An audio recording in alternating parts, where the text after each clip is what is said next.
This is the Skoda Kodiaq, and it's a little bit like Ed Sheeran. You see, it's been around for a while now, but it still seems quite fresh, and it's hugely popular.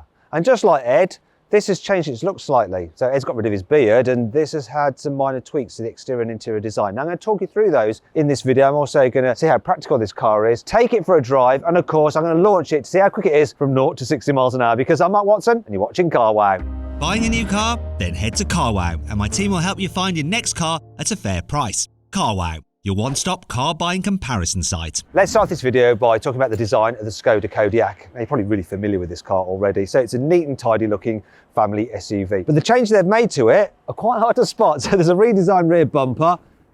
And wait a minute. What do we have here? I'm going to use my fire safety stick of truth to illustrate these horrendous fake exhausts. That's awful. Another change they've made is this, look, Skoda badge big across the back, and you now have redesigned tail lamps which have scrolling indicators. Scroll. Those are the changes for the back. Did you notice them? Here's a before and after. Anyway, moving down the side. So wheel sizes started at 18 inches, which will be too small. Going up to these 20s. The designs have changed compared to the pre-facelift car. Oh, look, you've got your roof bars there. They're in black satin on this car, but you can get them in silver. You've got contrasting door mirrors. This is the sport line, so it's got some sportier bits and pieces on it, such as the lower front bumper, so it's got like air intakes and stuff like that. Excuse the train going past. We're in the middle of London. They've also tweaked the front grille and bumper on all models, and here's another before and after. It's not obvious, is it? Just ever so slightly different, like the shapes of the headlights are a little bit more curvaceous now, and all but the entry-level car now comes with matrix LEDs as standard. So they blank out part of their beam so you don't dazzle oncoming drivers. Here on the inside, the Skoda Kodiaq feels like pretty good value for money when you consider that the range kicks off at £30,000, though you can save an average of £2,200 off a Kodiaq through CarWow. Now, if you want to see how much money you can save on whatever car you're thinking of buying, click on the pop-out banner up there for the link in the description below to go to CarWow. And you can now also sell your current car through CarWow. You just have to upload some photos, give a brief description, and our dealers will bid on your car to make sure you get a great price for it. Now, if you want to do that at a later date, just simply Google "Wow Me CarWow" and we will wow you. So am I wowed by this interior? Well, you know what, I do kind of like it. I like the stitching on the dash. It's squidgy as well, feels expensive. In fact, all the materials are quite soft and yielding, which is nice, and it feels well screwed together. The layout is simple as well, so you don't have to operate the climate controls through the infotainment screen. You've got physical buttons there, which is easier to use when you're driving. You get two sizes of screen, an 8-inch one and this 9-inch, and it's fairly responsive and bright. And thankfully, it's the older VW Group system. The latest one is a bit rubbish to use. I prefer this. Comes with Apple CarPlay, which is wireless, and Android Auto, which is actually wired only, though I prefer the wired system anyway. I like to be wired. Anyway, you don't get digital dials as standard on all models, which is a bit of a shame, only in the top spec models, but you can specify them as an optional extra, and you can change through different views very, very easily. Lots of information. It's quite bright and easy to read. Should really be standard though. In terms of the driving position, it's good. There's lots of adjustment in the steering wheel and the seats. You can jack them up quite high, so even if you're short, you can get a good view over that bonnet, and the seats themselves are nice and comfortable. Now, the only changes really that Skoda has made to this interior, some redesigned steering wheels, some different seat coverings, and you can now get a Canton sound system. As for practicality in here, so look, you've got some storage under there with, oh, where is it? There's my phone. You can fit even a big bulky Samsung Galaxy Fold in there, and it's got a wireless charging pad. You've got USB-C there, 12-volt socket. The glove box, it's only an average size, though there is some more storage here. And under here you have plenty of storage, plus the door bins are big and they're lined with felt, so even if you're carrying something like a metal flask, it won't rattle about in there too much at all. And finally, you even have a place for your sunglasses there, which is padded, so you won't scratch the lenses. Here in the back of the Skoda Kodiaq, there is loads of room. Plenty of knee room, plenty of headroom, plenty of foot space, and because these seats are mounted quite high, you can really stretch out underneath them like that. And if you need to carry 3 people at once, not too much of a problem. Big middle seat here, and even though there is a hump in the floor, it's quite narrow, so there is enough room for everyone's feet. Obviously, you'd rather be sat in one of the outer seats, but it's okay here. Now, if there's no one sat here, of course, you can use the armrest. So it's annoying that the cup holders are exposed because you just put your arms in them. You do have through loading. Where's the button? There's the button. There, look, through loading here if you need it, and Isofix anchor points there that are really, really easy to get to. There's also some pockets there on the seat backs. You've got a 12-volt socket there, though there's no USB ports. Not very good. Anyway, door bins are big and they're lined with felt yet again here. And look, this car has the blinds like that. Yeah, lovely. Very good. Oh, I want to show you this as well. Look, you can slide the seats forwards and backwards if you need more boot space or more space for the people in the rear, and you can recline as well if you really want to annoy them. But what I'm going to do now is check out the space in the rear. I'm going to see what it's like when I have this middle row in a position which is reasonably comfy. Could I get away with that? Yeah, I could travel like that. Let's see if there's enough room for me in the rearmost row. Ow, I just hit my head on there. All this to get in. Now, in the entry-level version of the Skoda Kodiaq, you don't have a rearmost row. You only have 2 rows of seats. Let me put that back to where it was. Is that it? Wait, that's annoying. Look, it doesn't go back exactly to where you had it, so I'm gonna have to try and get this right. There we go. All right, let me just put this down so you can see what the heck is going on. Even with this seat in a bearable position, for me sat there in the middle row, it's dead tight back here. Look, my knees are pressed up against the seat back. Headroom is limited. My head is touching the roof, actually. I could do short distances back here, and I think small kids would be fine, but really, if you want to carry people in a 3rd row of an SUV in more comfort, you're going to need something like a Hyundai Santa Fe. And if you want to see my full in-depth video review of that car, click on the pop-out banner up there. Follow the link in the description below.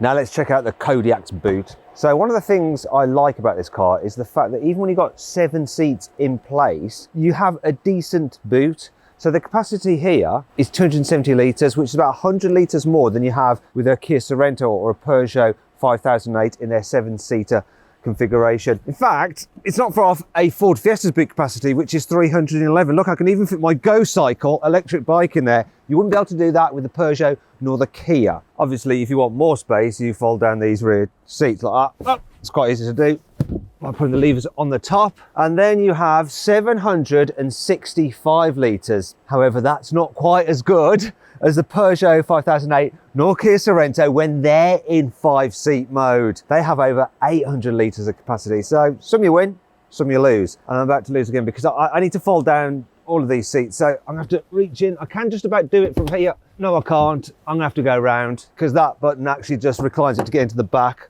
You need to pull this other one down here. Oh no, I'm messing about. Come on, there we go. Right, and yeah, bear with me. Oh, I'm actually making this look harder than it is, but I guess I'm making a point that while you have things like hooks and 12-volt sockets and a little bit of extra storage under here, the fact that you don't have any levers in the back to fold the seats down is a bit annoying. And that brings us to 5 other annoying things about the Kia Sorento. No. The Skoda Kodiaq. This has to be the most pointless place for a starter button because you might as well just have the normal ignition barrel and then you can just put your key in there and it gives you somewhere to keep your key, whereas now I've got to store this elsewhere. Stupid. The automatic gearbox can feel a little bit jerky when you're at very slow manoeuvring speeds. Like, oh, it's hard to pull it away smoothly, especially in reverse. It's not as good as a normal torque converter auto, which just smoothly causes the car to pull away, whereas this is just, yeah, it's the dual clutch thing. Smaller people may struggle to reach this button to lower the tailgate. How do I know that? Well, one of the guys on my team, his wife is only 5 foot tall and she can't reach this, whereas she can actually reach the boot button on a Hyundai Tucson, so she had to use the key. No great hardship, but if you left the key in the car, it's a bit of a faff, right? The integrated headrests on these Sportline seats are quite wide, so if you sat behind them, it's hard to peer around to see out the windscreen, which if you get car sick like me, it's a bit of a pain. Or if you've got small children, it gives them another excuse to be on their iPads for longer, which isn't great for their growing brains. There aren't any proper cup holders in this car. The only ones you get are part of this multifunctional unit here, which has slots for what I think is credit cards, coins. I think that is for your key, which they had to create obviously because they prevented you from putting it in the ignition barrel, and yeah, some other functions on it which I'm not sure exactly what they do. But look at this. What these cup holders don't do well is hold a bottle. See, look at that. If you accelerate, that's going everywhere, and they're not big enough to fit a flask. Brilliant. Anyway, that brings you on to 5 good things about the Skoda Kodiaq. Look, you can get a little bin, also known as a trash can to those in the United States of speaking wrongly. Quite cool. So if you've got like snotty tissues or bits and pieces you don't want clutching at your door bin and spoiling the lovely felt lining, you can use that. you can fit the load cover underneath this false floor, which means that I don't have to yeet it. Look at that. Kind of cocked that up. That was supposed to be really smooth and like elegant, but you get the idea. Have a look at this. Oh, you've got a secondary glove box. Yet more places to store water bottles. Yeah, I love a good water bottle, mate. It's probably part of the reason why I'm always having to go for a piss. If you park in a tight space and you've got kids, there's a risk that they'll do this. Look, it didn't actually matter because you can get this car with these special door edge protectors which pop out when you open the door to protect them should someone open the door in a tight space. I don't know what it does for the car that you just smashed into, but at least your car will be fine, right? Finally, there's Skoda's Simply Clever features, which I'll quickly run through now. So there's a holder for your parking ticket, or in this case, a vaccination certificate. An eye scraper in the fuel filler cap. A little drawer under the front passenger seat for yet more water storage. A little inbuilt funnel on the top of the windscreen washer fluid filler, so you can't miss it, or maybe you can. And last but not least, there is an umbrella in the door, just like on a Rolls Royce. Now let's talk about the engines, but first thing I want to show you is this. Look, you have lovely premium feeling gas struts holding up the bonnet. Anyway, engines. There's 3 petrols, a 1.5 with 150 horsepower, a 2 litre with 190 horsepower, which is what this car has, and another 2 litre in the VRS, which has 245 horsepower. Then there's 2 diesels, both 2 litre, one with 150 horsepower, another with 200 horsepower. Now, depending on which model you go for, you can either have the car with front wheel drive, all-wheel drive, a manual, or an automatic gearbox. But which one should you go for? Which is the best Kodiaq? Well, I'm going to configure my ideal Kodiaq on the carwow configurator. That's it configured. If you want to see which I think is the best version of this car and the saving you can get on it through carwow, click on the pop-out banner up there or follow the link in the description below. Now it's time to see what the Skoda Kodiaq is like to drive. I'm going to start off in town. Now the first thing that you notice is that the suspension is a little bit firmer than you imagine for a big 7-seater SUV. So you do feel the bumps a little bit more than, say, if you're in a Volkswagen Tiguan. However, it's not terrible, and you can get adaptive dampers which have a comfort mode which do slacken things off a bit, though once again it's still not quite as relaxing as the Volkswagen. What's not a problem though is the visibility. You get a great view forward, you've got big door mirrors, the view out the back window, even though it's so far away from you, is still quite good. Also the steering, it's nice and light, yet it's still precise at the same time. This one is the automatic, and if you spend a lot of time driving in town, it is quite good. You know, if you don't want to have to mess around changing gears yourself. But if you do have the manual, the actual shift on it is pretty positive, and the clutch is nicely weighted, and the brakes are well judged as well. So some cars' brakes, especially with big SUVs, can feel a little bit kind of nothing. Then all of a sudden the brakes on this are nice and progressive, so you don't end up looking like a novice driver when you're just like trying to like shunt along in traffic. One last thing to mention while driving in town is of course the manoeuvrability. So the turning circle on this 7-seater Kodiaq is 11.6 meters, which is ever so slightly better than the Volkswagen Tiguan All-Space. But can I make it round this mini roundabout? You know, if I can, in a 7-seater SUV, that's pretty... No. Wait, I'm in an SUV. I should be able to go up a curb. I'm going to go up a curb because I'm in an SUV. If I was on my driving test, I would have just have failed. But I'm not. I'm an SUV driver, and if you've ever been on a school run and you've seen people turn up to the school gates in these, they park up curbs and do whatever they want to do, really, don't they?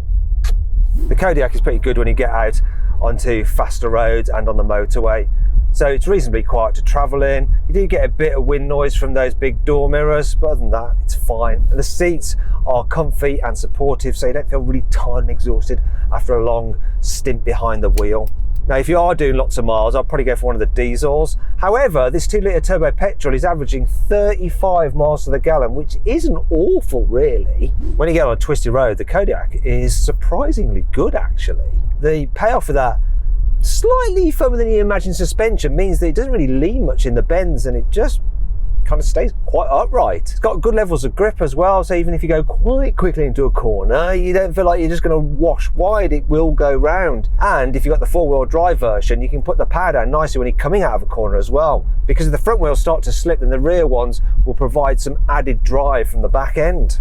Now, even though you can get a 4-wheel drive version of this car, it's not as good off-road as something like a Land Rover Discovery Sport. Now, if you want to see my full in-depth video review of that car, click on the pop-out banner up there to watch the video. This 2-litre turbocharged petrol version of the Skoda Kodiaq with 4-wheel drive And the automatic gearbox should do 0 to 60 in 7.8 seconds. But what is the reality? I'm going to find out now. It sort of has launch control, which is weird in a 7-seater SUV. That was a very slow takeoff though. It was like, then he went for it. Oh, but still, actually, despite being slightly hesitant away from the line, 7.6 seconds in this. That's good. I'll take that.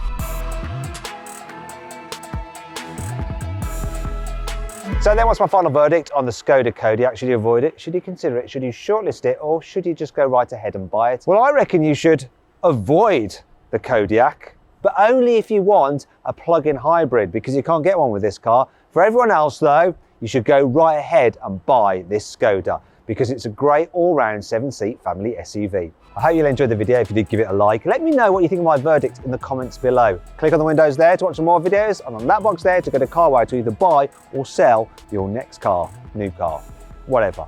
Go there.